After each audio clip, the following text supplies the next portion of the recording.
Alright,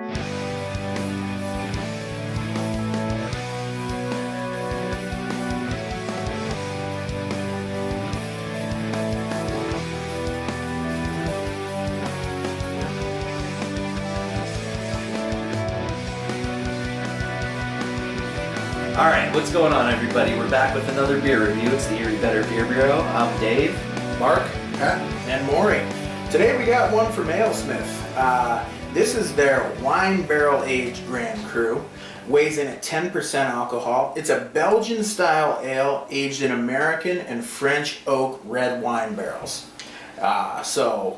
You know, we had the regular Grand Cru a while back and we all thought it was pretty great beer. So we're looking forward to getting into this one. Let me know what we think about it. And this one is brewery only release. And I want to say $30 a bottle, and you limit you to 3 of them. So okay. Oh my. That's like a glass of wine candy. Yeah, it's sweet and just solid wine. Oh my. See, I'm honestly, I'm getting like a touch of wine, but I'm actually getting more of that sweet Belgian yeast in here. Belgian candy. Right at the end, yeah, it is. But yeah, I almost get a sweet wine almost. Like not like a dry red wine. I don't know what kind of barrels they use, but I almost get a sweeter wine. This smells like a sweet beer. I mean, it has a sweet aroma to it. Yeah, I'm definitely getting caramel sugar on this beer whenever I smell it too. Yeah, and it's definitely layers of sweetness. But it smells like Belgian candy sugar. Yeah, Belgian specifically. sugar. You know, it has that Belgian quality to the aroma. There's no question. That slight Belgian spice. Exactly what I was just to thinking. all that candy. Yeah. There is a little bit of oakiness to the aroma too.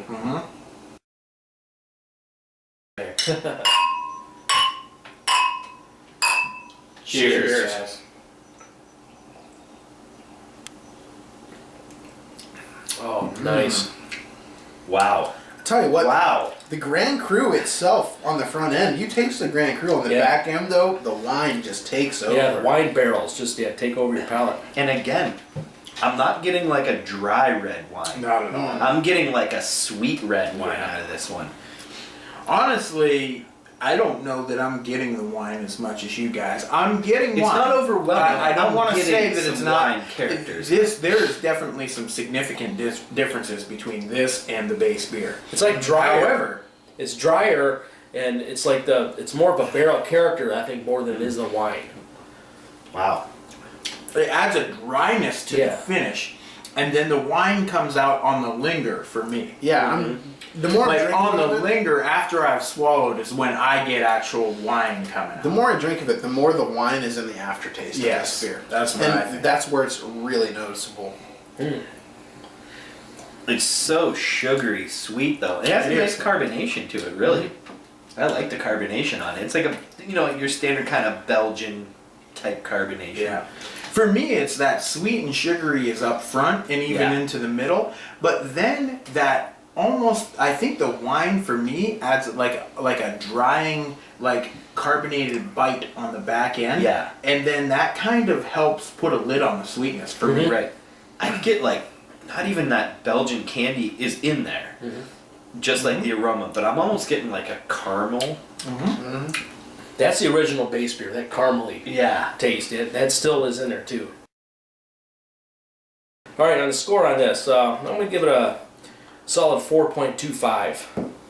A lot of complexities to this. We've got the wine barrel, got a little bit of that sweetness. We got that base beer of this. It's in there, but the wine barrel complexities really changes beer up quite a bit. I'm going to give it a solid, give it a 4.5. Ooh, you even knocked it up a notch. Yeah, 4.5. Yeah, I completely agree with you. I think it's a 4.5. It's a different beer. It's something new. It's different. It's complex. We had the base beer, which I frankly would put it at 4.25 easily. And I think the barrel aging on this one steps it up a notch. And I'm going to go 4.5 on this one. All right, I'm actually going to give this beer a 4.25 out of 5. I also really enjoy the base beer. However, I think the base beer actually got a little bit thinned out by the barrel aging process on this one. I do enjoy the extra flavors that are added, especially some of the Venus notes on the back end, the little bit of bitterness that really makes this beer, makes you just want to keep taking sips of it, which I think this beer really needs to balance out the sweetness. Yeah, I'll give it a 4 1/4 out of 5. Yeah, I'm gonna agree. I think it's a 4 1/4. It's an awesome beer. There's no question. I find this beer much less like thick and rich than the base beer. I don't know if it was age or if it was just whatever. This thing has brilliant clarity and it's just a beautiful beer. You know, you guys, some of you mentioned, the barrel aging on this just adds a little bit to the finish. To me, I'm not getting a ton of red wine on this, and certainly not a dry red wine. No. You do get a little bit of dryness on the finish, but compared to other wine barrel aged beers I've had, you know, this just adds a nice balance to the beer, and I think it's pretty good. So yeah, I'm going 4.25. There you have it. Till next time. Cheers.